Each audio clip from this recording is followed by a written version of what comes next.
আসসালামু আলাইকুম। একটি গুরুত্বপূর্ণ ভিডিওতে আপনাদের স্বাগত জানাচ্ছি।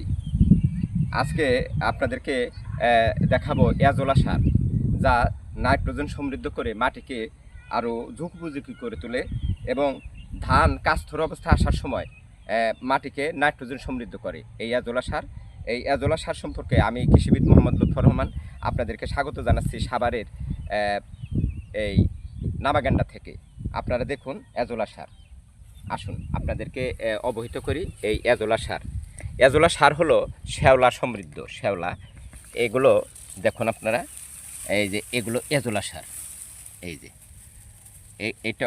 এটা এজোলা, অর্থাৎ নাইট্রোজেন সমৃদ্ধ করে।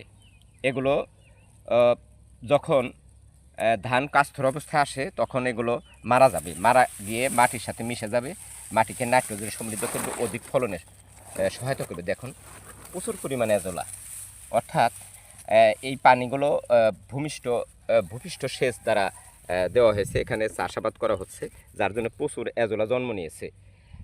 এক প্রকার জলজ ভাসমান ফান উদ্ভিদ, এগুলো পানিতে দেখা যায়।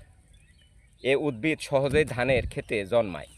এই উদ্ভিদগুলো সহজেই ধানের ক্ষেতে জন্মায় এবং ধান কাস্থর আসার সময় এগুলো মারা যায় এবং জমিতে উদ্ভিদ খাদ্য সমৃদ্ধ করে এবং উৎপাদন বাড়িয়ে তোলে।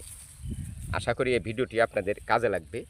এই সমসাময়িক সাভারের কৃষি, আপনারা যদি এই ভিডিওগুলো ভালো লাগে তাহলে আপনারা লাইক, কমেন্টস, শেয়ার করে পাশে থাকবেন। আসসালামু আলাইকুম ওয়া রাহমাতুল্লাহ।